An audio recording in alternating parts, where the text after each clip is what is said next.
My name is Sue McGuire. I'll be the leader of the Tea Party through July of this year. And our board's worked hard on putting this meeting together, and hope you have an enjoyable time. I want to thank you for coming. So let's get started. We'll have Cheryl Heward. We lost something.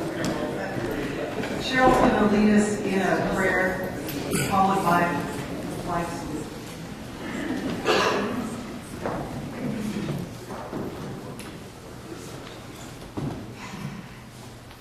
Our dearest Heavenly Father, we come before you humbly this evening, thankful for the opportunity of living in the United States and for having you as our Lord and Savior. We ask that you would bless this meeting, that you would guide us and give us the courage and strength for the coming weeks and months. And I pray that your will would be done, Lord, and that each one of us would find what our special contribution is going to be. And I ask your blessing on this meeting this night in our Savior's name. Amen. Pledge allegiance to the flag of the United States of America and to the republic for which it stands, one nation, under God, indivisible, with liberty and justice for all. Yeah. Thank you.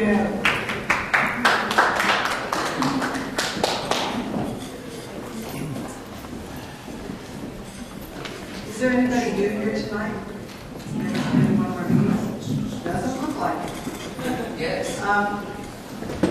But he's sitting down in the video. Oh, okay. Well, if you'll talk to Lou, who's in the back corner, should we We did already. Oh, we did? Okay, thank you. Okay. We have just a few announcements. Next month on the 25th, our guest speaker will be Phil Dornson, the Libertarian Cowboy, which I'm sure we'll be looking forward to that. On July 4th, we're going to be having a float in the 4th of July parade as usual. We do need people to help with that float. We're going to be having a meeting tomorrow night at 5:30 at the DeMartini RV building, the big building on the hill. So if anybody would like to help with that event, please show up. We'll also be having in July, on the 23rd, a picnic and barbecue, and with special guest Mark Meckler speaking on the Convention of States. So hopefully you can join us for that. And we'll need help planning that as well. It'll be the 5th anniversary of the Nevada County Tea Party. So hopefully you'll show up for that. That's going to be in the Penn Valley Park, but we're going to be planning tomorrow night as well if you want to help with the planning. It's kind of a birthday party, so it should be a lot of fun. And of course, don't forget to vote on June 3rd in your primary election, but also be sure to check the back of your ballot. A lot of people, the county has made a determination that they're going to have to vote by mail. And a lot of us have been making permanent absentee ballots, so make sure you check the back of yours. You may not have a precinct anymore that you get to vote at. And some reminders. We also have a website. I don't know if you all know about that, NevadaCountyTeaParty.org. And on that, there's always a list of the calendar of events that we mentioned in the evening. There's also a Constitution and Declaration of Independence study materials. And everything you need to contact your local representatives, your state representatives, and your federal representatives. Their phone numbers, their addresses, their email addresses. That can help you because, we're encouraging you to get involved and make your voices heard to your representatives. There's also, as you see, Gary Hammer, one of your board members, videotapes to speakers. He puts those on our websites as well, so you can refer your friends and watch them. And then there's articles by local patriots. I know Manny Montez is here tonight. He's done some wonderful articles in the newspaper. We also want to make sure that every general meeting, we want to provide a time to yourselves as patriots to speak out. We'd like to have as many as 3 each meeting. You get 5 minutes each to talk about whatever you're passionate about. And it's kind of on a first come, first served basis. It's your opportunity to tell us what you're passionate about. As long as you can say it in 5 minutes. If you don't, we will have timekeepers, and they do carry 6 shooters. So, if you don't care to speak out in front of a microphone, we might have received one of these at the doors, or we have them on the table over there. Just let us know what you are passionate about, and maybe we can help you get something started in Nevada County. That's what we're all about. We're a grassroots movement, and we want to help you and have you help us get the word out on, our principles of constitutionally limited government, free markets, and fiscal responsibility. So tonight we do have 2 patriots that are going to speak out, and we have Pat up here who's going to give them a 1-minute warning, and then he's got his 6-shooter with him. So just keep that in mind. So he'll give you a 1-minute warning, then he's going to give you a whoa, time to stop before he starts shooting. Okay? So our first victim, passionate speaker is going to be Jan Collins, Jan is a dynamo, and we really appreciate her. She's on our schools team, and that includes speaking on Common Core. So Jan.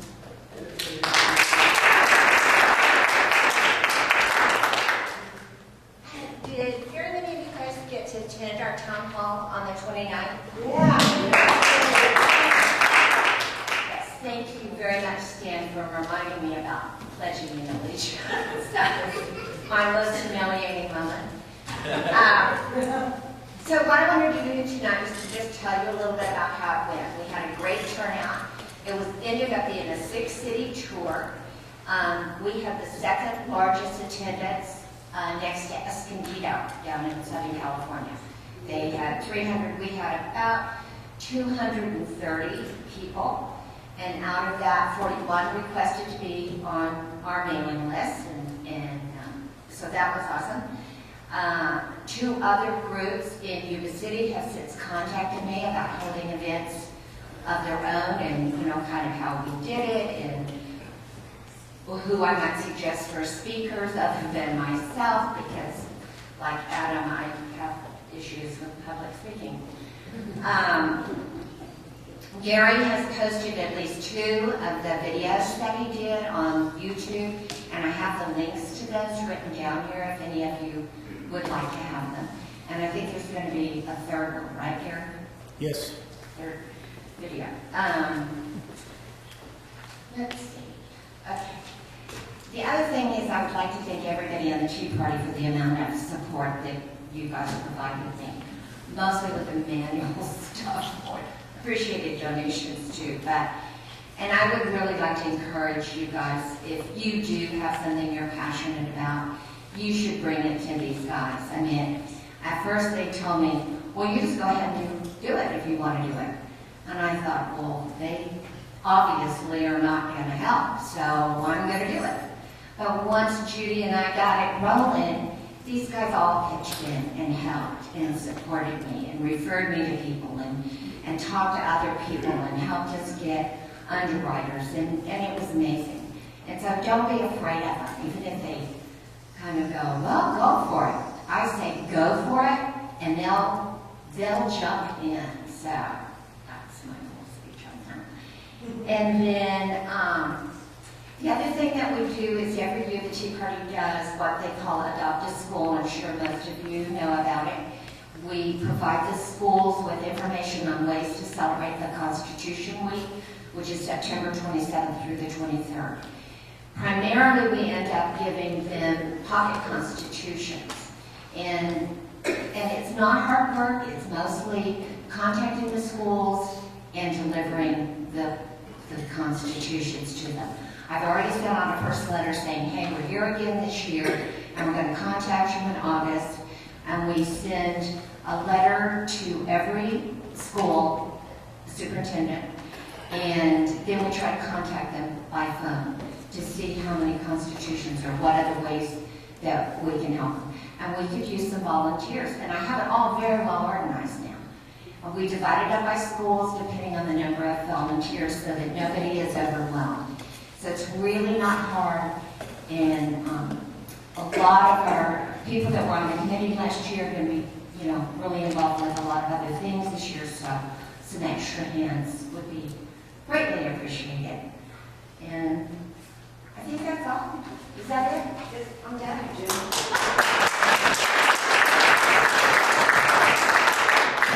And next we have the infamous Eddie Garcia speaking about the state of Jefferson, if any of you have heard of that.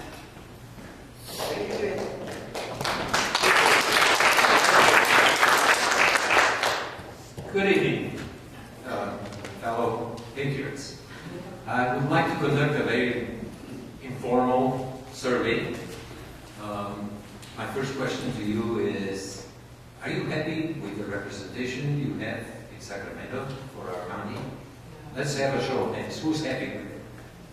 Okay, that's what I expected, basically. I have a second question, and it is, have you heard about the initiative to have a state of Jefferson? Who has heard about it? Hey, good. That's a good first step too. Because So you can sit down. no, I have more. I have more. It's not. There's a good reason that we are not satisfied with the representation we have in Sacramento. The top northern third of our state, which encompasses our county, and has about 20 counties in it, has a great total of 4 representatives in the state legislature. Los Angeles alone has 34. We have no voice. Nobody will listen to us. We have no importance to the politicians. That's why the northern counties have started a movement to separate from California and form the 51st state. The movement is mainly focused on the 18 northernmost counties. Each county is forming a committee to put that initiative forward, and I guess I volunteered to do Nevada County. Yeah, this is my first day. My first day as the committee of the committee of one, so I need lots of help, and I'm here to ask for that help in 2 ways. First, I want to gather as many signatures as I can, or the committee would like to gather as many signatures so we can present them. And basically, these signatures are just on a declaration of support for the concept. It has no initiative, no proposition behind it. It's purely a show of support. But, yeah, please. Pass it around already? I don't have a pen. I'll go get a pen. Wait a minute.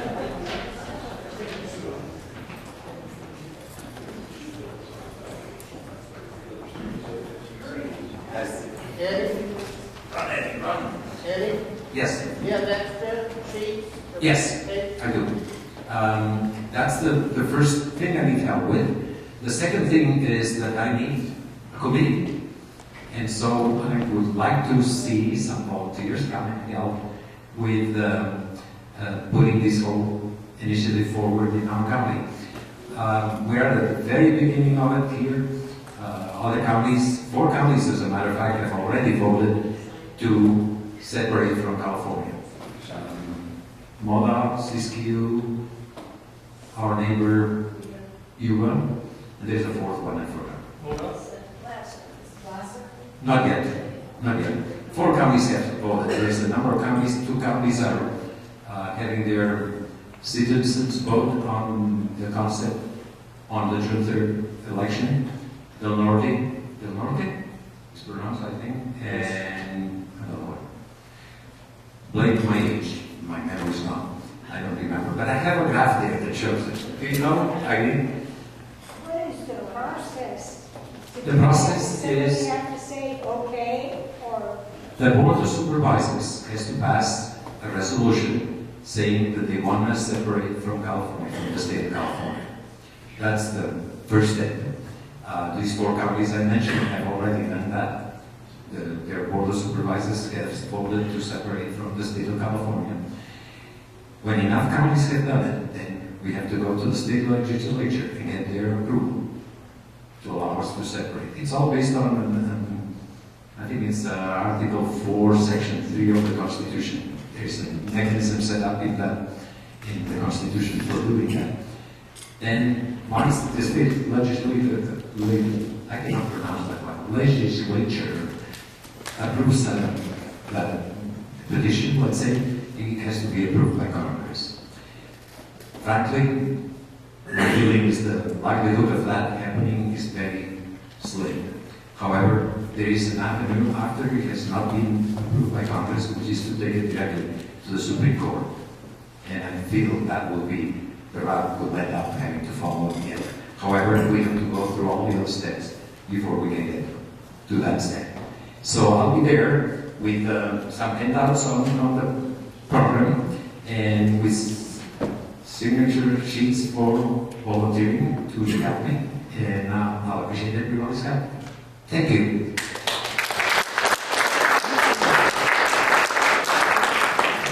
I've had a third request. Stan Meckler would like to speak about letters to the editor. Our wonderful past president and founder.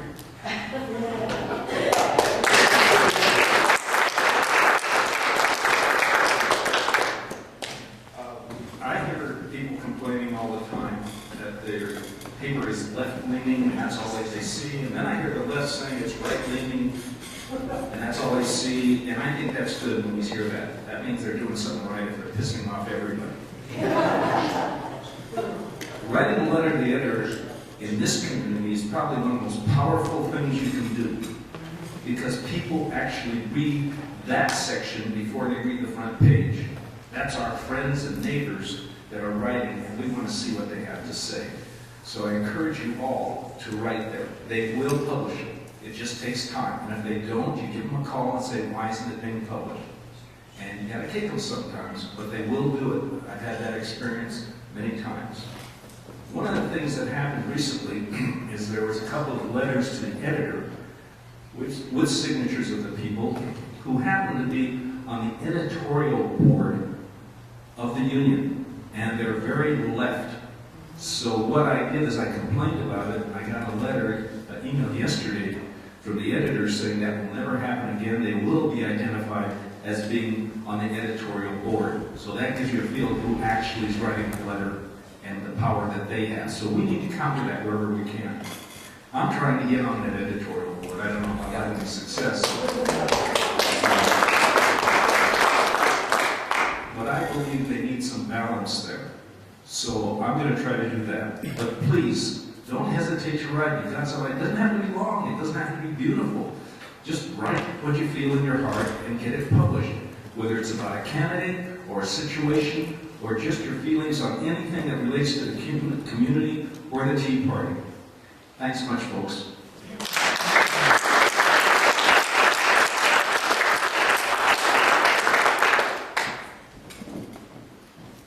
We had one more person request to speak, and he didn't get to speak last time. Are we okay to have Weldon come on up here?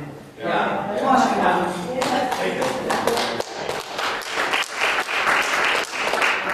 Just two things. Number one, I was really confused and concerned about where the heck we were going as a local Tea Party group. I was on the original board with Sam, Elaine, and Mark way back when. And when all this uproar came about, and it was kind of worked out through the board, there was no addressing where we stand, what happened at the board, and I don't like to make decisions about what I'm going to be doing within an organization unless I know where we stand now. And I'd like Sue to address that issue, say, okay, this is where we are, this is where we're going. The second point is that the follow-up on the BLM and its activities that we're all aware of, that we went down to Bunkerville. I have a 6-page overview and probably about 250 pages of follow-up information on that. I've been unable to get that in any of the local media. I've been working with Jeff Pauline's blog, which is extraordinarily liberal. However, it's a very good source of information. It frequently scoops the union on up-to-date information. However, the BLM saga continues. Currently, out in Oklahoma, they have pledged 50,000 militia members to respond any place within a bunker building. Secondly, up in Utah, there was an area declared off limits that had previously been available to ATV operators. A local group of folks said it's still going to be open to us. They violated the BLM rules, and they went on in an ATV parade through that closed off area. Third thing is that up in northern Nevada, where the ranchers basically are going to be paying their raising fees, unlike what Bundy chose to not do. He chose to offer them to pay to the state. But there's a group of ranchers up there that don't like what the BLM is doing, cutting back on the grazing capabilities. So they are taking a page out of Gandhi's book, and they are having a 10-day overland ride with truck wagons and horseback riders. I think they're going from Elko to Battle Mountain, around Mountain. It's going to be in the news if you want to dig and get the news. But this thing with the BLM is continuing, and it's going to get more intense. When we were down there, we're down there on Easter, the week after this whole thing evolved. But we came this close to having another Waco, or Ruby Ridge, or Wounded Knee. It was extraordinarily close to a full-scale battle. I talked to some of the people there that were there the first of the whole incident, and they were ready to die to support what they feel is the right thing to do. So I urge you to stay on top of what's happening and be ready to react to it. I think it's our duty. Thank you.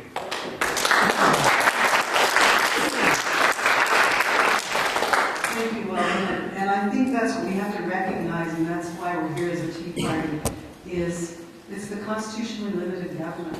You have the government, especially the federal government, that's what we're talking about, keeps encroaching without the people's permission. And as long as we don't say anything and actually take the stands that some of these people are doing, we need to support people that are doing that. Whether it's financial support or actually going there as the Travises and I know Jim Jacobs also went. We need to support people that are pushing back when the federal government is going way beyond the boundaries set by the Constitution. So I really thank you for that update, and I hope you can keep us updated because I know you're in touch with all those people.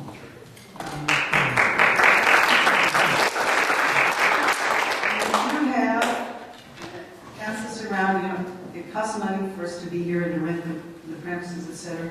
I'm going to start a little donation bucket if you feel like putting a little money in there to help us out with our rent, etc. Appreciate it. And now I'm going to turn over the mic to our board member, Gary Hammer, who will introduce our guest speaker. What do I do? Well, still going.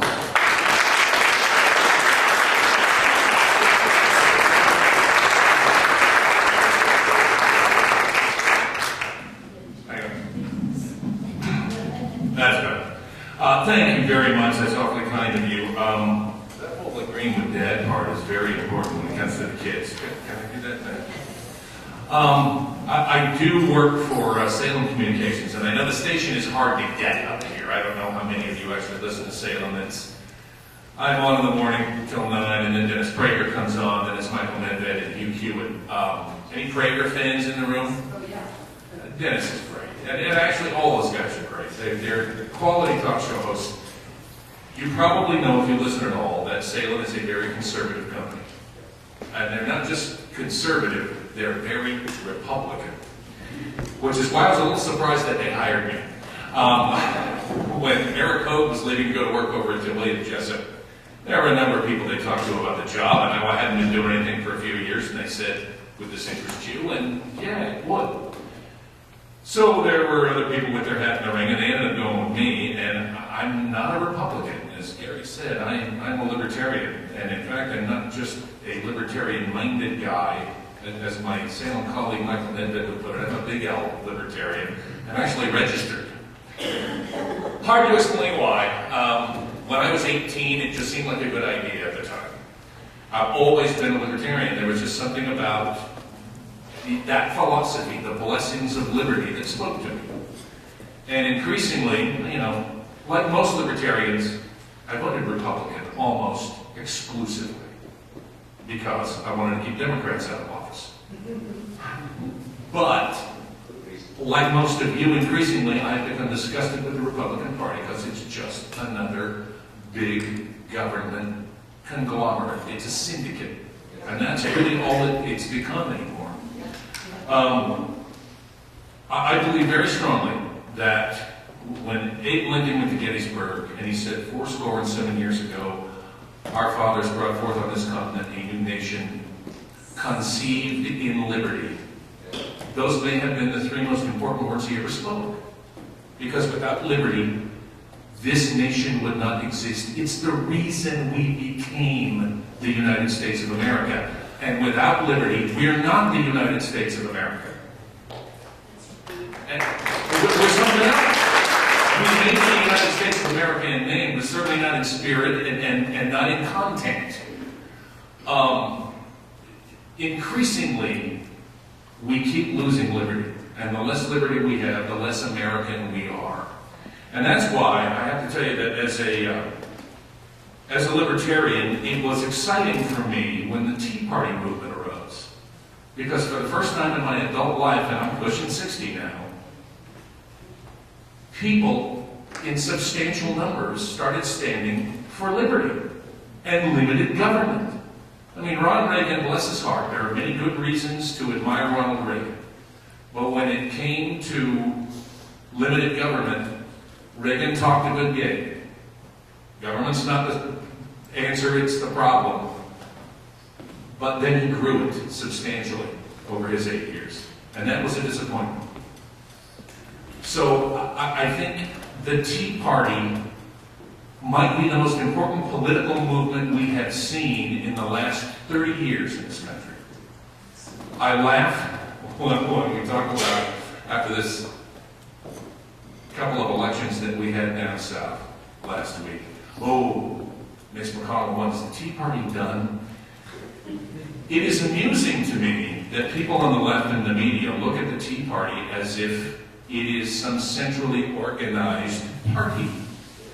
I think most of you would agree, at least my experience with Tea Party groups around here has been, not just nationally, but even regionally, the Tea Party is almost defined by their lack of organization. Am I wrong about that? I am surprised when I go around the Tea Party groups to hear about all the backbiting and sniping between groups, and the president of this group doesn't like the president of that group. I won't mention any names, but you probably know who I'm referring to. That just rubs everybody wrong, and nobody ever seems to be able to row in the same direction.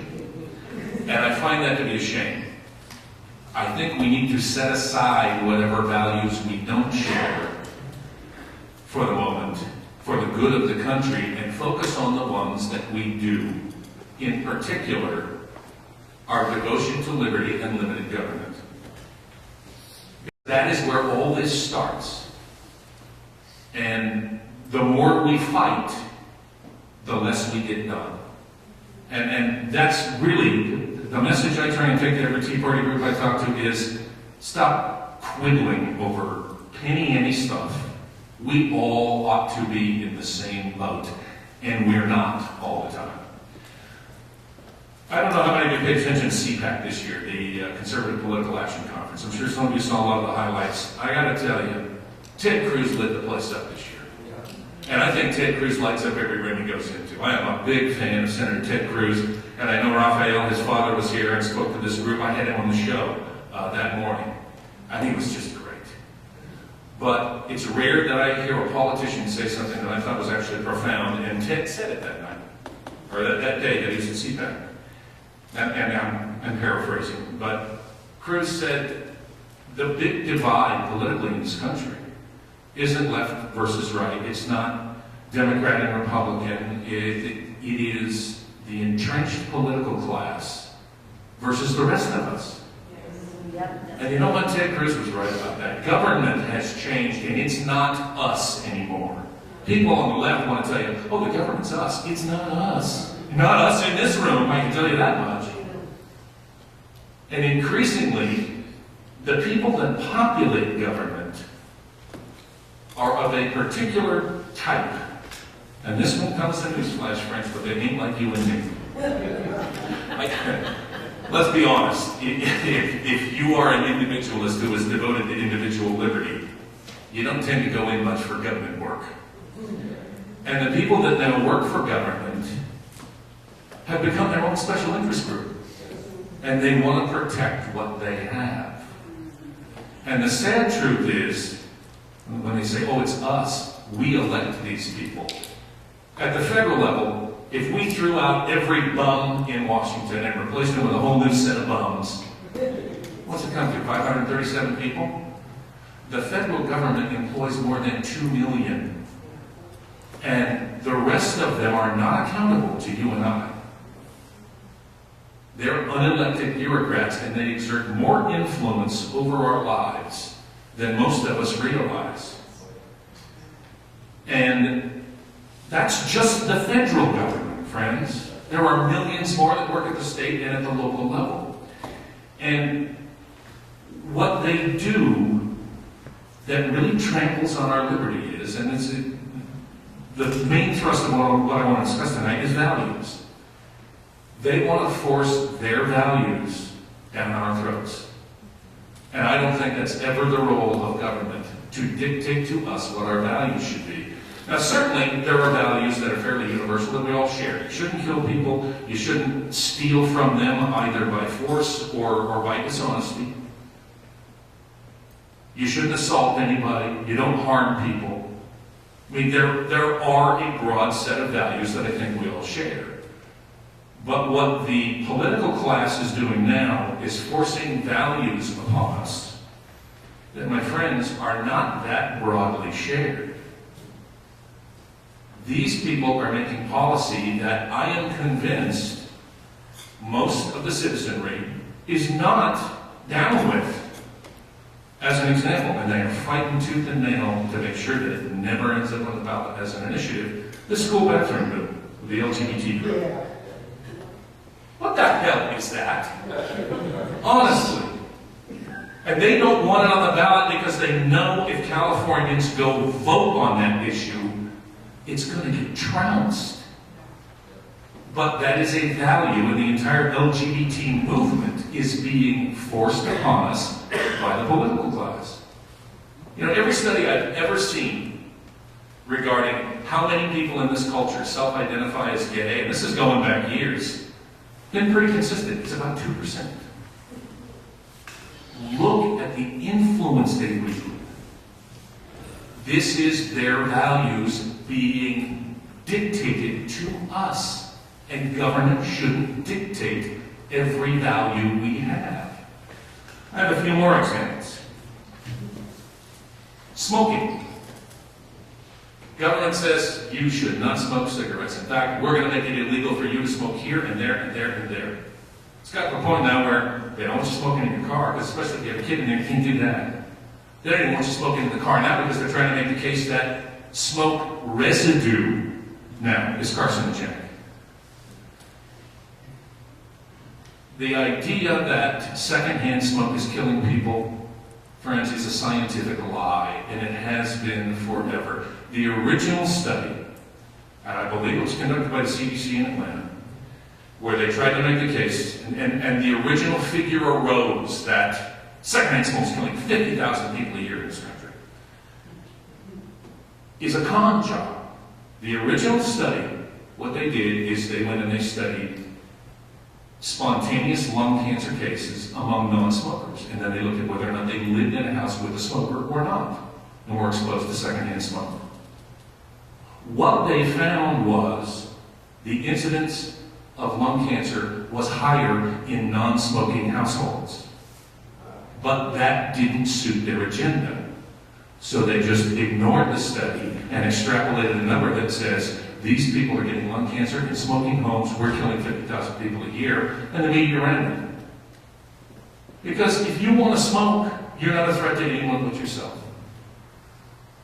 But the case they always want to try and make is, oh no, you're a threat to others. Secondhand smoke. And what it really boils down to is, they don't like it. Smoking's nasty, and it's not hip. We're standing outside. The gentleman sitting in the back of the room, I've forgotten your name, is vaping, smoking an e-cigarette. So committed are they to the hatred of smoking that some brilliant person created the e-cigarette, the creative destruction of the marketplace. They found a way around smoking. They got a way you can get nicotine. There's no smoke. It's water vapor. It doesn't smell. It doesn't hurt anybody. And now we're regulating that. And why? Because we don't like it. How dare you find a way around our regulation? We're going to regulate vaping too. Dennis Prager told a story one day about, I think it was a guy who had on the air. Guy lived in New York, and he's sitting in an outside cafe, and he's smoking an e-cigarette. And a woman sitting near him said, "Would you please stop that, put it out?" And the guy said, it's an e-cigarette, it's just water vapor, it's not hurting anybody. And she said to him, "I don't care. It is visually offensive to me." It's visually offensive. You're smoking, and I don't like it.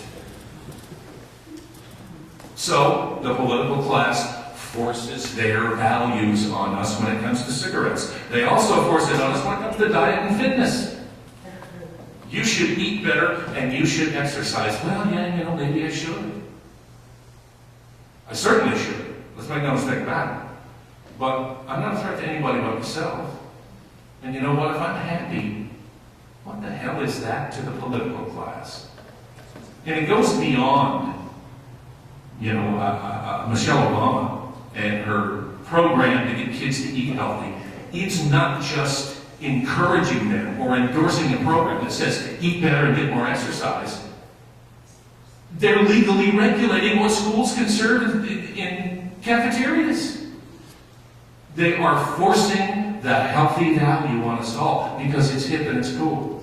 And the problem that we have in government right now is that the people who populate it, when I say they're not like us, what they are is, by and large, they're the offspring of the hippie class that came along in the 60s and 70s. And I'll tell you, when the left took over education, they ruined us. They ruined conservatism because they indoctrinated 2 generations of kids now and more to come with their crap. So we have this class of people who thinks that their values are superior to all of yours. And by God, you're going to live the way they want you to live. Another way they do it is through education and the Common Core. Since when is it the federal government's duty, either morally or legally, constitutionally, to dictate how we educate our children? And make no mistake about it, if you've looked, and I know you have, at some of the curriculum that they are recommending, it is full of all these same values. It is the hippie political class that is creating and implementing Common Core. That's exactly what it is. It's indoctrination. And we have no say in this. The unelected bureaucrats are telling us what our values are supposed to be. Your values are whatever they are. You guys remember the story about Paul Snyder, the car dealer down in Sacramento? Snyder was a very wealthy guy and an avid and prolific sportsman, and so was his wife. They offered, because Snyder had a lot of money, I've never been to their home, but I have a number of friends who have been there, and they said this collection of mounts that they have is just stunning. They offered to the city of Sacramento, Paul Snyder, that they would rebuild a new facility for the California Auto Museum, formerly the Tao Ford Museum down by Old Sac. Great car collection, but it's in a dump. They said, we'll build you a new facility, but what we want to do is we want to build a facility right next to it, a natural history museum, and we will put on display all these animals. Oh, good heavens. Those are not the values of the political class. I cannot tell you how many times I read comments, letters to the editor in the paper, or comments on comment threads online, where people said, that doesn't reflect the values of Sacramento. Sacramento doesn't have values. Sacramento has acreage and a defined boundary. And it has 300,000 people, all of whose values are a little bit different. But people think that, well, this is what I value, so it's what everybody values, especially people of that class. They think that this is the way everybody ought to live, and that includes you folks. So, being unelected bureaucrats shot the thing down. Last I had heard, Paul Snyder had agreed to go ahead and build the Auto Museum and leave the Natural History Museum off the board. I wouldn't have done it. I would have told him about saying. Sorry to be crass, but that's what I would have told him. But it's this idea that we all share this big value system. We don't. And that's the beauty of this nation. We don't have to. We have a few broad shared values that we need to make sure that we enforce. But stuff like building a natural history museum, there are people who will want to go see that. They don't get to, because the political class told them, no, that doesn't reflect the values of Sacramento. Another way these values get shoved down your throat, folks, it's day after day after day, and it's been going on for years at the local level. The planning process at the county and the city level. The entire way that they teach planning now, and my daughter has a friend, oh, she's a sweet kid, but she went to Berkeley. I know. She went to Berkeley, where she majored in conflict resolution and peace studies. That is not a joke.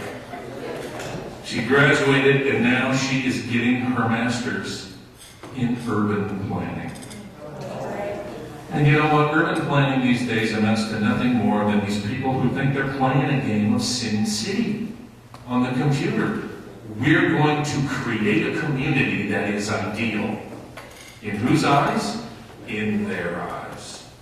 They think they're going to build the ideal place. We're going to put this here and that there, and here's where everybody will live. To hell with the people who own the real estate and want to do with it what they want to do with it. Planners know how the city is supposed to look. And they are going to jam that value right down your throat. That's been going on for a very, very long time. We talk about environmentalism and the green movement. Look, I don't think anybody in the room or anybody I know anywhere wants to see us set fire to the planet and dump poison all over it. However, we've kind of gotten a little over the top with the green movement. And the EPA, especially now under Gina McCarthy, worse than Lisa Jackson, much worse than Lisa Jackson, has so tied the hands of industry in this country. They're going to do away with coal-fired power plants. And if you have to pay more for your electricity, well, that's just too damn bad. Because we don't value your pocketbook, we value the planet. Now, you know, I think we all value the planet to some degree, but at least I think most of us are honest about it. The science behind global warming is not honest. It is simply not honest. It's bad science. It is science. What it is activism masquerading as science is what it is. It's guys who have scientists under their name who are part of this political class. That they're part of the community activist crowd. Speaking of which, that is a clear sign of just how far gone we are with this political class. It is the community activist crowd that's running the show now, all the way to the top executive position. That's all the guy ever was, is a community activist. He has no idea how we live in Nevada County or in Folsom, where I live. He got no idea. You got no idea what it's like to make a payroll. You got no idea what it's like, especially now, to have to raise kids and deal with them. He's not dealing with any of that now. They're living the life of Riley, and I don't think he's earned any of it. He's just a community activist who wants to tell you how you're supposed to live your life. I've had it up to here with the green movement. It is far past time for us to tell the Greens to get lost. We'll be as responsible as property rights matter. Without private property ownership, again, and it's one of those liberties that we've taken for granted and it's being taken away from us, this isn't the United States of America without private property. It's something else. They want it to be something else. They think everything belongs to everybody, these collectivists. Well, you know what? I didn't work hard all my life and get what I got so that it could belong to everybody. I did it for me and my family. And I intend to keep it that way. One of the, maybe the focal point of where we're getting values jammed down our throat by the political class is the issue of abortion. Look, years ago, when I was on KSTE, I was on Reddit Armstrong and Getty for a few years. I had a woman on, for the life of me, I can't remember her name. She'd written a book about Roe v. Wade. And her whole point was that, look, I recognize there's a huge divide in the country when it comes in the country and among the population when it comes to abortion. You know, about half of us believe it's wrong, about half of us believe that it's a constitutional right. And her complaint was, I don't mind having a debate about it. But when the court decided Roe v. Wade, they ended the debate. In large measure. It's gradually, picked it up again, and we're actually making some headway in a lot of places when it comes to abortion law. But the fact is, Roe v. Wade pretty much told the people who were pro-life, no, we don't have to listen to you anymore. There's no further debate. The Constitution says everybody has a right to an abortion whenever they want one. Now, I would be the first to tell you that the divide is stark. I mean, there are about half of us, actually a little less than half these days, because the tide's turned a little bit, who believe that abortion is a wonderful thing and a woman's right to choose is sacrosanct. And a little more than half of us believe it's not. So there's got to be room. This is one of those values where we've got to find a way to make it work, because we're not all going to agree on this. And that's why I'm in the late Bob Bork's camp. I think the most efficient way to adjudicate this is to make it a states' rights issue. If the people in the state of California, or the state of Kansas, or the state of Mississippi, or the state of Florida want to go to the polls and say, we don't want abortion to be legal in the state, then abortion should not be legal in that state. And if you don't like it, move the hell out and go somewhere else. We have tried and tried and tried, at least the political class, I should say, has tried to overlook the fact that a fetus is a human life. They've tried to redefine what human life is and when life begins. And it really comes down to what is kind of the core value when it comes to lefties, I think. I talk about this a lot on the air. For Democrats and for progressives, and I bristle at that word because there's nothing progressive about these people. We've tried obeisance to the state, and it sucks. These folks think that the way to get young people, and damned if they haven't been successful with it, is sex. You should be able to have all the sex you want, anytime you want, with anybody you want. And you know what? Those conservatives, they don't want you to have sex. They're prudes. You're never going to have sex if they get elected. And you know what? That sex, you don't even have to take responsibility for it. Now, friends, I have enjoyed the carnal pleasures as much as the next person. But you know what? You got to be responsible about it. You got to be careful about who you have sex with and how many people you have sex with, because otherwise you're a public health hazard. And you have to take responsibility of the results. One of the other values on the left that I absolutely cannot stand. I have tried all my life. We have 4 kids, all grown now, thank goodness. To instill in our children is, and it's not that difficult to understand, and most of us have too. Life is nothing but an endless series of choices that you make to get through every day. And if you make good choices, your life goes pretty well. You make bad choices, and it goes south pretty fast. The left believes no bad choice should ever result in in anything unfortunate happening to you. Oh, I'm sorry, you chose to be sexually active in high school and you got pregnant when you were 15 or 16? Don't worry about it, we'll make it go away. No bad result from that bad choice. I'm sorry, you're a drug addict? Tell you what, we'll get you into a treatment program. Your parents don't even have to know. They're so committed to making sure those bad choices don't end in bad results that they'll take away your right to parent your kids. Same thing with abortion. I can't believe they're so committed to abortion that they are willing to take a girl out of school for an abortion. And as a matter of state law, they don't have to tell you, the parent. That's a value. That's not being shoved down your throat. That's being jammed up your keister, friends. And I was so disappointed.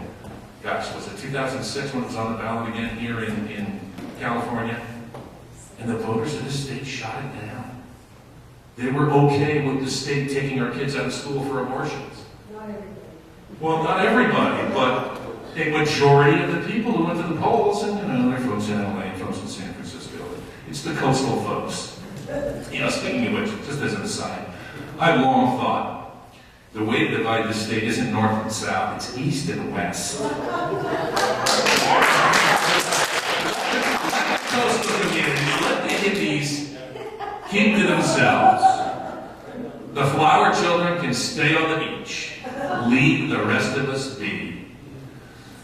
And conversely, there are values that I think a lot of us hold dear that the political class has no use for. Primarily, the value of a solid family with two parents, preferably one male, one female.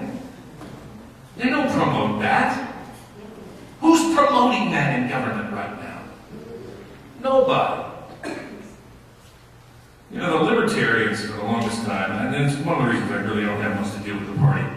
The party gets hijacked. It gets hijacked by pot smokers and hookers. Right? I'm serious.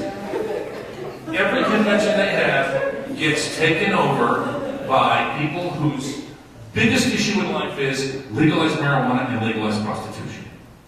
Now, I have long believed, as a stout libertarian, that at the end of the day, friends, people are going to do what people want to do. And we've always been that way. That's why liberty matters. People are better off when they do what they want to do. For the most part. Some people want to do things that are not good for them, like smoking and eating too much. But those are values that we don't all have to share. It is frustrating to me that in a country, again, founded in liberty, the political class acts as if liberty doesn't matter even a little bit. Not at all. It's all about the collective for them. You have to care about people. You have to be charitable. You know what I believe? We all probably believe that charity is a good thing. My wife and I have the causes we give to regularly.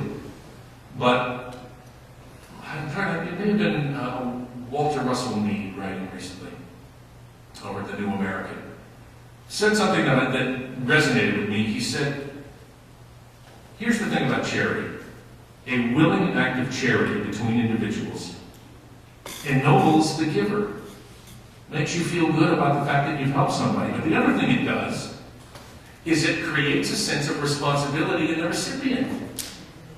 He looks you in the eye, accepts your charity, and there is something that passes between you that he knows you've reached out to help him, and he has a responsibility to do better. When your benefactor is some nameless, faceless government who's extracting money from the populace and putting it in your account or loading up your EBT card every month, you're not responsible to anybody. You're just a ward of the state. And that's where we're at with the political class today. They want to force charity down your throat. Not good charity, bad charity. As much as we all believe in charity, we probably also all believe that there comes a point at which charity just becomes enabling bad behavior. There's a point at which you have to say no. Government can't say no.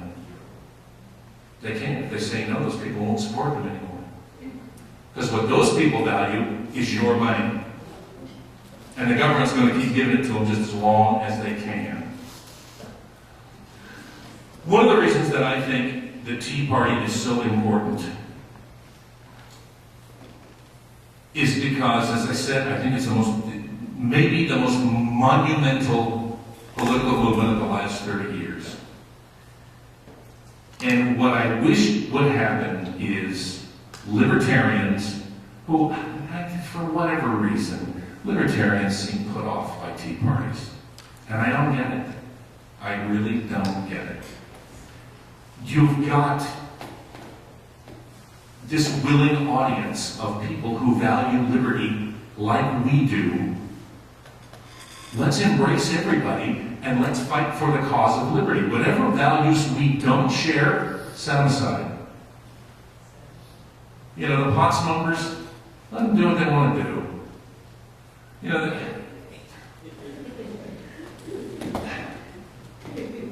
we had this discussion a couple of days ago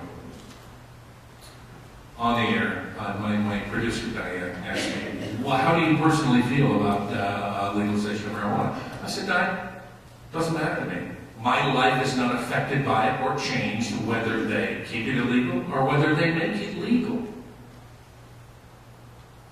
But what I don't like is government deciding what we have to do. There's a guy that used to call me all the time at KSD, he lived out in Garden Valley, John. Older guy, definitely a hill guy, and every time he called, it was about legalizing marijuana. It didn't matter what we were talking about, every time he called, he wanted to bring up pot. And finally, I just came to the conclusion that, you know, what am I even worried about it for? If John wants to sit out in Garden Valley and stay baked all day, every day, what is that to me? John's not a danger to me.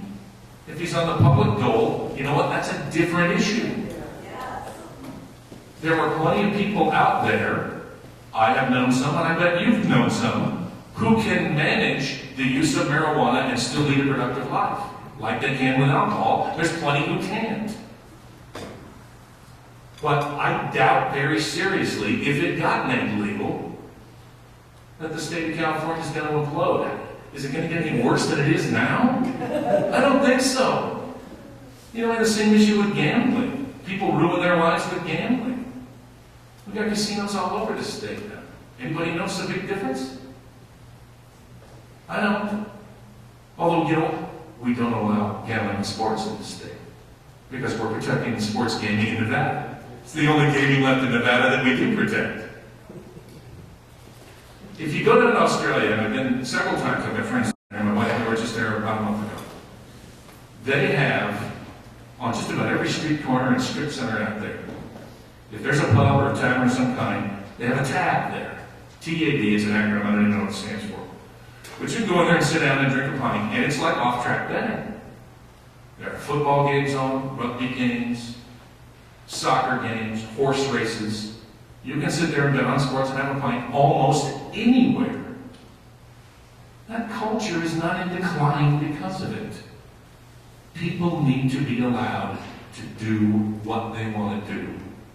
We'll hash out the social differences later. But the values that we share, the devotion to liberty, the commitment to smaller government, because friends, the bigger government gets, the smaller we become. That big government and that big political class, they exist to impose rules upon us. That's why they get bigger. Government's got no business funding college education, but they're doing it to the tune of many billions of dollars, $1 trillion in debt now. Young people have combined all come out of college. But the government does it because those are values that they hold dear. And you don't get a say in it. Because unelected bureaucrats are deciding what your values should be. And government should only do that in the very broadest sense. So what I would hope we see over the next couple of years, friends, the Tea Party's not dead. It's nowhere near dead. There's too many groups that I still see active and going on. It's not dead, but we do need to pull together. Tea Party needs to pull together, and libertarians need to become part of the process. I understand why there's quibbling between groups. Let's be honest, if you're an individualist, you tend to not want to take crap. And if the other group is giving you crap, you kind of blow them off. I think that's happened a lot. It's surprising to me when and I know you guys have more membership than this. This is a small turnout tonight, am I right? Yes. It is surprising to me that this many devotees of liberty have joined a group, because most of us are not joiners. We mind our own business, except when they don't let us. And they're not letting us mind our own business now. They want to mind our business for us. So I would encourage all of you to try and be as accepting of other Tea Party groups as you can, and work together with them wherever we can. You know, the education efforts, the pocket constitutions and all the stuff that get passed out by Tea Party groups everywhere are wonderful. That is an education tool that will hopefully turn back some of the tide in mainstream education. Anybody ever been to the John Adams Academy down in Roseville? Yeah. Isn't it great? Fantastic. It's a charter school. They're funded by is it a Rockland School District school, but they actually have that campus in Roseville? I think so. I think that might be it. But it's a charter school. They're in an office building right off of Harding in Roseville. And they are dedicated to the kind of civics education we got when we were kids, where you learn about the founders, and you learn about the Constitution and why it matters, and what it is that made this country different and better than every other country. And make no mistake, this country was different and is better, even today, than any other country on the planet.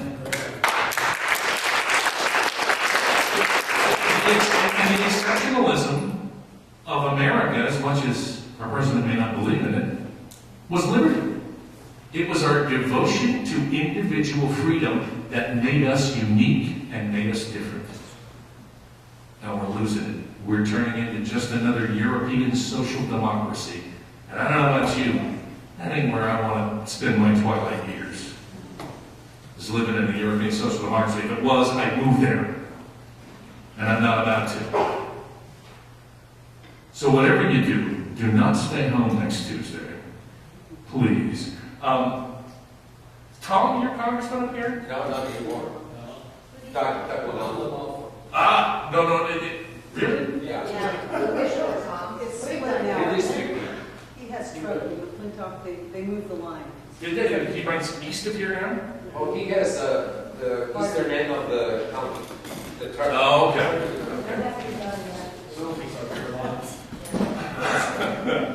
Because, until 2010, we talk about the values we share, liberty and limited government. Until 2010, who was speaking up for us in Congress? Nobody. And then McClintock came along, and Cruz came along, and Lee came along, and Paul came along, and a handful of others, and hopefully a handful more in November. But finally, we have people in Congress, in elected positions, that share our core values. Values largely are individual, friends. They're not collectivist values.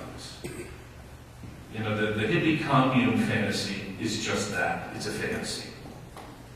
We're not all going to share the same values, so we need to figure out how we're going to live together without tearing each other's throats out. And by God, we figured out how to do that long before the hippie class took over. So whatever we do, please stay active, stay committed to liberty, and do your very best to try and bring more people into the fold. I finally met somebody from the local Libertarian Party In fact, I was talking to a woman here earlier who was at this candidate debate we had for the 8th Assembly District, 9th Assembly District. I think it's the 9th. Down in Lowback. Young kid by the name of Manuel Martin. I don't even know who he is. We've had him here. What a great kid. What a great young man. He's bright, he's articulate, he's good looking. He could go very, very far. That's the kind of guy we need to be pushing. And when I was at that, I moderated that debate, I finally met somebody locally, first time ever, from the Libertarian Party. Nice enough young woman, but we talked about the Tea Party a little bit, and they seemed very standoffish. Yeah, you know, some of those people are fine, but a lot of them, they're too Christian, they're too this, they're too that. You know what? They believe in liberty. Get them on the bus. Let's all get on the Liberty bus, and let's take this country back and shrink this government to a size that allows individuals to thrive. Because to me, the primary role of government, at least in this system, is to not just foster, but to nurture an environment where the greatest number of us have the best opportunity to thrive. And right now, we're nowhere close to that. Their goal is to try and get as many of us as they can on the government goal so that we'll be beholden to them. See, this is what scares the political class to death is, if you don't need them, what do? They'll have to go find a real job. You know, this business of the IRS, the lowest learner. You know, maybe it came directly from the White House. Wouldn't shock me if it did. I'm not sure it did. I don't think it had to. Lois Lerner is one of them. She saw what was going on with Tea Party groups, and she is circling the wagons and protecting her little fiefdom. We can't reduce the size of government. What would I do? That is the attitude that pervades all of these unelected bureaucrats in government. We value the government. We don't value the individual. That's got to stop. Unless we want to just turn into the USSR. And we've seen how that worked out. And that's the other thing that I just can't believe. It is sad, and I don't know how we ever get beyond this other than education efforts. The electorate in this country has become so brain dead stupid. I'm serious. It is sad to see, especially young people, who believe that this is the way things are supposed to be. And when they watch TV ads, they don't bother to think about policy positions. They don't even really listen to what anybody says. They look at how they're branded, because that's the era that they grew up in. Brand that candidate. Make him look like a good guy. And then they walk into the ballot box and go, oh, she was a good guy. Fill in the vote. And those people stay in office. So I just want to say thank you, by the way, for having me. It was very kind of you. And I also want to say thank you for doing what you do. I've never seen a libertarian group get together like this. I'm serious. Now, I know there's a Libertarian Party. I've never been to a Libertarian Party event. I've never been invited to one. The only people I know who are out there standing up for liberty are Tea Party groups. I don't know what the Libertarians are, but maybe what we need to do is get them on your bus. But keep up the good work. It is comforting to know that we're not alone.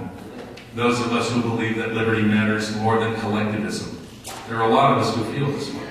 And I bet a lot more who, like I said, because we tend to be individuals, don't come to meetings like this and don't join.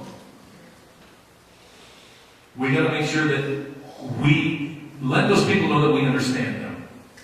That they do have a sympathetic voice, a friendly voice out there that represents their interests and shares their values. Thank you very much. And get out and vote on Tuesday.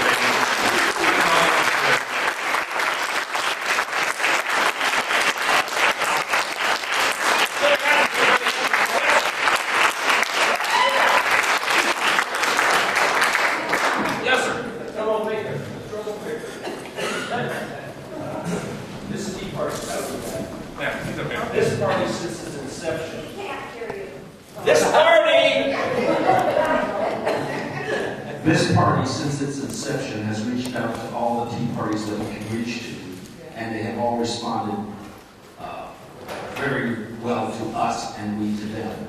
Elaine and I have spoken to many of the groups around the area down in Sacramento, the Bill and Mary Place, and there is great coordination between our group and others. I can't speak for anything beyond this area. The other thing, I personally have approached the libertarians up here. Boy, what a joke that was. Not only did they weren't interested in our group, but the president of the libertarians up here got on the radio with Tom Sullivan, okay? You know Tom Sullivan. No, Tom very well. And Tom Sullivan was interviewing my son, Mark Meckler, our son. Oh. Sorry, honey. I always make that mistake, and she always whoops me when we get home. Sorry, you wouldn't here. Yeah. And he got on the air and lambasted our Tea Party. Now, is that the kind of person I should keep trying to reach out to? Because he's got a closed mind, and so do his people. I've been to their meetings. I went to one of their big meetings where they're introducing a new district director, and there were 9 people there, including myself and the aide to Tom McClintock. Yeah. They're not a force up here, Yeah. and they never will be because of their leadership. No, they won't, and I'll tell you what, they're not a force anywhere. I know. And you go to events where they're at, and they're running up and down the aisles, screaming and waving banners and disrupting. And it's all about, marijuana and So you need prostitution. It is. I'm sorry to say, that party gets hijacked by pot smokers and the hooker crowd. So why are you a libertarian? You have no power. Well, but like I said, like most libertarians, at least sensible ones, I vote Republican all the time. Well, good. I don't. The only time I ever vote Libertarian, and this has been going on for years, I have the luxury in California. By the time the polls close here, I can go vote for the Libertarian candidate for president because I know it's not going to make a difference in this state. Right. There's no point in me voting for a Republican. It won't matter. But in all the races that matter, especially locally, I cannot recall a time I've ever voted Libertarian.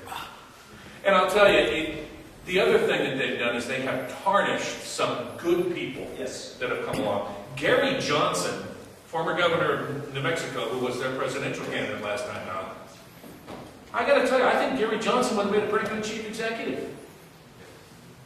But, once you got the libertarian tag... Well, he's also a lousy debater. Well, he is that. But you know what? A lot of them are. Yeah. A lot of them are bad debaters. But the problem with Johnson is, once you become libertarian, and that's the tag you carry, nobody takes you seriously. Which is why I don't understand what it is with that party, that they don't see what they have in front of them, which is people who stand for liberty. And if God Almighty, if that's honestly what they believe in, step up to the plate and work with you folks. But they don't. Pot smokers and hookers. Those are the issues that they beat into the ground. And it's tiresome, frankly. Yes, sir. I went to the voter training today for the poll workers, Yeah. and the Tea Party came up. They said it's okay if you wear your T-shirt, but they don't want to have it where it says a certain candidate. It says vote fine or go to the polls, whatever, but just so it's not for a certain candidate. So that's kind of a breakthrough, because one time they wouldn't let a person in. Wouldn't let a person in and had the Tea Party. Had a Tea Party T-shirt. Yeah. And the other thing is... Well, and I really don't think that should have been an issue, since it's not a recognized political party. You're not saying vote Tea Party. There is no Tea Party on the ballot. And the other thing is, I wish you'd talk about unfunded liabilities. What do we owe, 15 trillion now? Well, Unfunded liabilities are... Ultimately, yes. This state, and Jerry Brown and Darrell Steinberg, who has to be one of the most pathetic weasels in government. And I have to tell you, I've known Darrell a long time. And on a personal note, he's a nice guy. You know, going back to when my buddy Paul and I did the Edmund show over at Y92 for years, and he was in city government, knew Daryl forever. He never walked in the building doing something KFK that if I didn't pass him, hey, what's going on? How you doing? Thanks, good. Paul said he had him on the set at Fox 40 here a few months ago, and first segment he was talking to Bethany Crouch, and then Paul came around and joined him for the second segment. He said, as soon as I walked around the wall there, I said, hey, what's going on with Phil? What's he up to these days? He's a nice guy. But he's a lying SOB. And I can't abide it anymore. I don't care how nice he is. Stop telling us you've straightened out our budget. Because you're full of it. We are looking at, they keep calling it a tsunami of debt, and I think that understates it. And the thing that really bugs me, and here we go again with the political class of people. Look, if you're going to promise these people these kinds of pensions, then those people need to stop going to the board meetings saying, here's how I want you to invest that money. Don't invest it in gun companies. Don't invest it in Israel. Don't invest it in this because you know what? That doesn't reflect our values. Well, you know what? I don't give a rat's about your values because when those investments come up short of paying the dime, we have to make up the difference. So if you want that money invested in a socially conscious way, then live with the results. That's why we have got to change this state's pension system from a defined benefit plan to a defined contribution plan. These people have no skin in the game. Nothing. And they know that no matter what stupid things they do, we're here to pick them up and make that account whole again. You know, this whole thing, and we're talking again about the values of government these days. This whole thing in Detroit, where they're going to go ahead, and they did it in Stockton. They're going to pay off as much of the union as they can, and they're going to tell their bondholders, sorry, you get 2 cents on the dollar. And everybody else goes, well, but we promised them these pensions. You know what? We promised the bondholders we'd pay back the money we borrowed. Yeah. What the hell's the difference? That's yet another example how the left doesn't believe that bad choices should ever have bad results. You want to overspend your credit card? Go ahead. You file bankruptcy, and we'll make it all go away. Your credit won't even be damaged that badly. And the worst of it is you still got the stuff. But the people who loaned you the money to buy it get stiffed, and we all pay that difference. No bad results for bad choices. That's the mantra of the left. I'm telling you, I've been all over this for months. This whole business with the King's Arena. Same story. The city of Sacramento is not in a position to borrow $300 million to make this thing happen, and they're going to go bankrupt because of their pension debt. There are a whole bunch of cities in this state that are on shaky ground, and Sacramento's one of them. I've posed the question before. If Jerry and Daryl want us to think they've got it all straightened out, why do we still have cities going bankrupt? Nothing's straightened out. They're just fudging the books and moving things around the way government accountants do and going, look, everything's good. It all balances up. It does not balance up. And our future obligations are going to bankrupt the state of California. My brother is one of those people who left. We were born and raised here, and as Gary said in the introduction, you know, I'm just a white guy who was born in California and grew up here. Unlike the left, I think most of us probably don't think of people in identity groups all the time. They're identity people. I belong to their tribal is what they are. It's nothing short of tribalism. This is the group I belong to. I'm convinced that if you did a random survey of people and said, what is the one word you would use to describe yourself politically, the vast majority of Democrats would say Democrat. I'm a Democrat. That's my tribe. I heard Pat Caddell, the pollster, on one morning with, it wasn't Bill Bennett, no, it was Mark Davis who fills in for Bill Bennett on Fridays. And he's fed up with the Democrats and has become a pretty hardcore conservative. And Davis said, Pat, why don't you leave the party? Nah, they're not going to run me off, he said. I've been a Democrat all my life. You know what? Your party affiliation isn't genetic, okay? It's a choice you make. You could walk away if that party doesn't represent your values. But we have this innate tribal desire to be part of a group. And people on the left see everybody as part of a group. If you're in a Tea Party and you believe in liberty, all they need to know is you stand for liberty. They've already pigeonholed you into about a dozen different positions that you may or may not hold. But that's the way they think all right-wing people act, because they're identity people. They stick you in the group. Yes, ma'am? Well, I have so many things to say. I thought I had to pick one I was going to say. You seem to have your pulse on several different groups and organizations that are going around. I'm wondering if you're involved at all in the fire tax, getting rid of the fire tax thing, and if you think there's any overall. I've had George Renner on the air before talking about this, because George has been all over this. I still get regular emails from his office about what's going on with the fire tax and how unfair he thought it was. I will be shocked if, given the climate in that building, they ever do anything about it. I think we're stuck with it, frankly, and until leadership changes. I was encouraged. One of the few encouraging things that's happened globally in politics lately was the elections in Europe last week. People are sick of big government. And if they're sick of big government in Europe, how long is it going to be before we get sick of it here? Since you heard me start about the county and state of Jefferson effort, what's your opinion of that moment? Well, I think it is very unlikely to happen, because it's going to require federal cooperation to make it go. I think it'd be wonderful, frankly. I forget the young man's name who's leading that effort there. I had him on the air, gosh, 3 or 4 months ago. Mark. Baird. Mark Baird.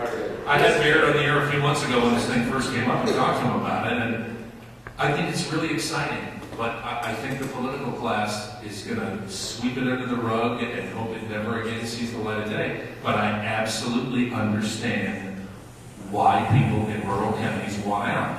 And it gets back to the value proposition. Our values are not represented in Sacramento. That's it. It's as simple as that. And the people in that building do not represent our values. And they want to tell us how to live their lives, and they have no idea what our lives are like. Yes, ma'am? The people who vote are the ones who put them in office, and we're outnumbered. Yeah, well, that's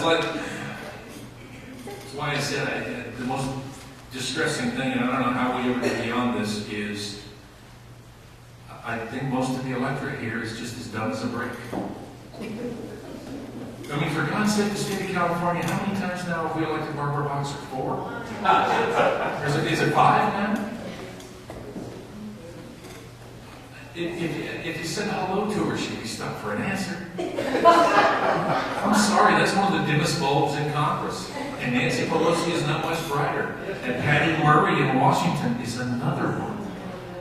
Patty Murray yesterday saying, you know what, it's this budget cutting mentality that's messed up the VA. I was just talking this morning about the fact that the VA, in their medical care budget, has been carrying a surplus from year to year for the past 5 years. It's not a budget issue. It's a bureaucracy issue and an inefficiency issue. And a political class issue of people who don't want their bonuses to be threatened. So they fudge the paperwork and they do things wrong, so it looks like they're still doing a good job. By the way, since we're on that subject, why is anybody that works for the government getting a bonus? Yes. Can somebody tell me that? By what metric do we decide they've done a really great job? What do you guys do all day anyway? I'm with you. Dock their pay. And when we find out about the guy at EPA who was sitting there watching porn 6 hours a day. Fired.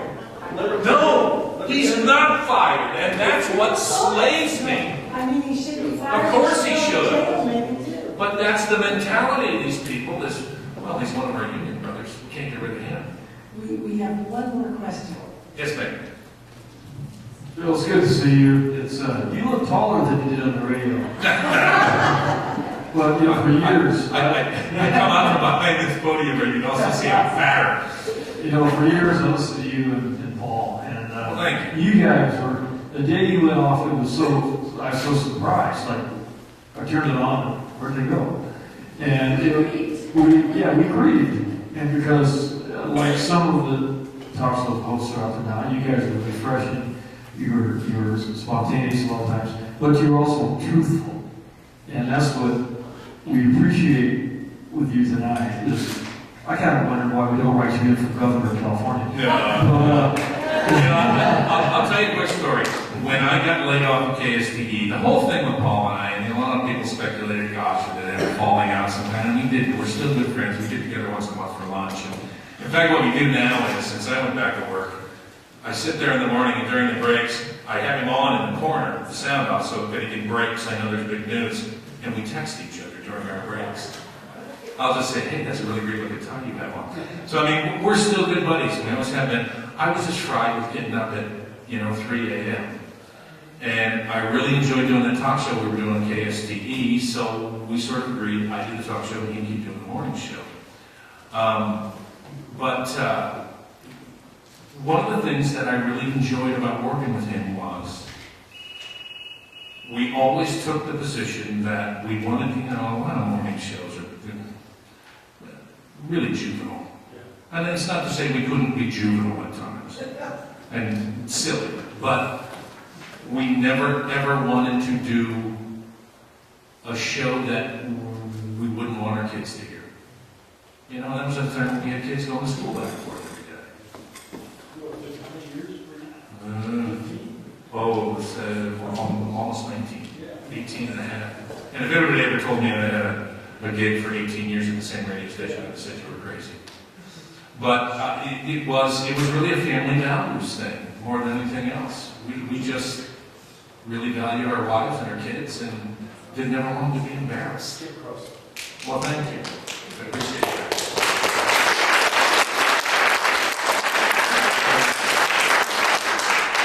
Any other questions? Are we done? How are we doing on time? Oh, we gotta go. It's 8 o'clock.